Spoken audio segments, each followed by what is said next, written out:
as that. It would be crazy. So, I mean, I guess what else are they going to say? But there's also been like Alex Tuck and Thompson have said, you know, we got to figure this out. They're not talking about so they can win more. They're like, guys' careers melt away fast. And pretty soon you're in a place for, especially when you're a really good player, when you're, you know, a guy that's just in the league, like, man, you'll play anywhere.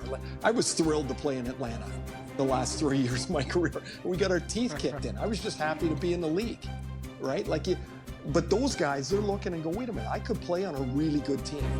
I could be on a team that plays in a way different space than the Sabres. I look at Buffalo and I did some interview like at the start of the year, and I said my biggest fear or concern in Buffalo is I don't know what they're supposed to be. Like you might think you're a physical team and maybe not quite be good enough at it, or a scoring team but not quite good enough at it. Well, like what are the Sabres supposed to be? And I think that's, after this many years, that's the biggest problem. And so if they're all this fire Kevin Adams stuff. So say you fire him and you bring in a new guy, the first thing they have to do is identify what the hell they have there and what are they trying to be. Because but that's 5 times over. For the life of me, I can't happened. tell you. Like, what are they? Yeah, they're a collection. They've got some good players, but you're right. There's a culture and no identity, Ray. That's the biggest challenge. And I think you did the New York game last night against Edmonton, right? Like, what are the? Oh no, I was in Wash. I was in Wash. I've got Edmonton the next one. I did New York opening night. They're a team in the middle in a lot of ways. Like they've got 2 lines that can score. 2 lines that can score and 2 lines that will never score. They've got some older players, no middle, and some younger players. You know, so like it seems like they're trying to step into where the young guys take a bigger chunk of the team, except all their better players are their older guys. They're an older team. And the young guys, they sent them all to the American League, which is probably the right spot.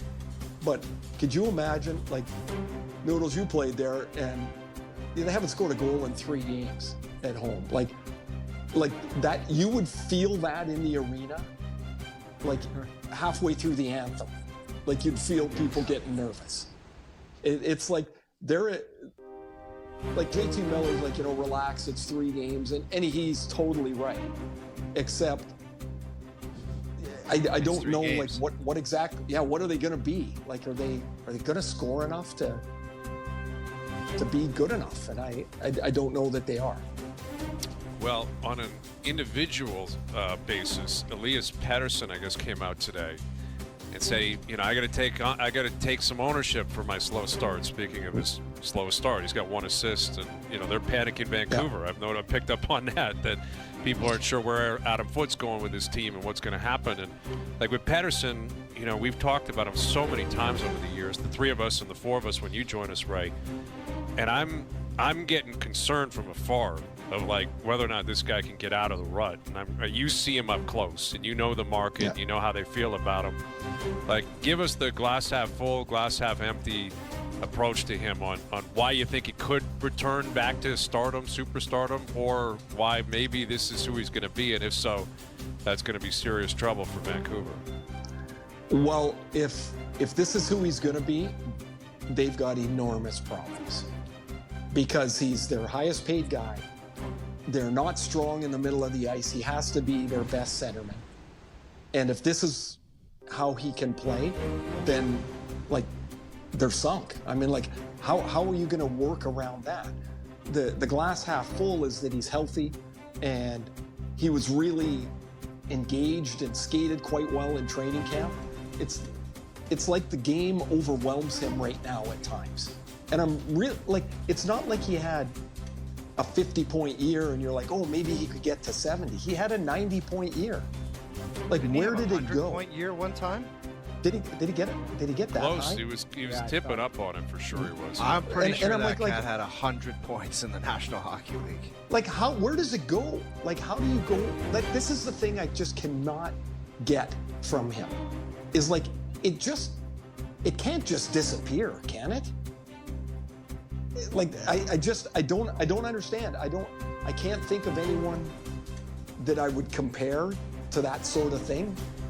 You know, other than injury, take a guy right out of commission. But he used to get the puck, and he's not a super fast guy, but he'd go north with it. He'd get himself into a position to shoot it. He'd shoot it. You know who's not fast and a great player is Johnston. He's not fast. He's not big. He's not strong. Like none of those things you'd go, you know, like, oh, this is why he's a really good player. He's just a really good player. He's got goals I call in it 3 Gretzky straight quick, games. Ray. Like Wayne Gretzky. Right? 2 strides. Not like not a bullet skater, but he was just quick and he was on everything. Yeah. And so I think if people are, you know, in Vancouver, of course, the panic button's at 11 already, and it's because of what Pettersson has not been able to do out of the gate. And so they can talk about the depth of the roster and, you know, oh, they've got really good goaltending, and Quinn Hughes hasn't had a very good start either. You know, he's such a fabulous player. But you can talk about all those things, but if Pettersson doesn't get out of the mud, I just don't see what the solution is. With Ray Ferraro, Florida got hit again today against Kulikov, which was not technically today. I think the last few days they knew this was coming, but he's out for 5 months. And Barkov's done, and Kachuk is out, and yet they've won games and they've kind of hit the ground running. But they've played more hockey than anyone else the last 3 years. They're still the prohibitive favorite. If everyone's healthy, they're still the best team in the league. But where do you see this going in Florida? If your other top-end teams in the East or top-end teams in the league, are you starting to gain some confidence that maybe the wheels are going to fall off a little bit, considering everything that they have to go through already? Well, I mean, we put our picks in at the start of the year. I had Florida as a Stanley Cup winner again, even though I'm like, how could anyone possibly win 3 years in a row? And then Barkov got hurt. And I'm like, well, that changes everything. Because you can say, oh, they can, you know, Lundell can move up, and they've got Bennett, and Rodriguez used to play center, and so they could put him there too, but it's just not the same team. It's like you take your best all-around guy, and even if he were able to come back, like, at what percentage is he going to be able to come back at? So I don't really care how many guys they've lost. They're a good team. They're going to make the playoffs. I would be worried about playing them because you might get into a series and then you get no chances, and they win every game 3-2 or 2-1. Like, they could do that. It definitely brings them back to the pack, though. Like, no question.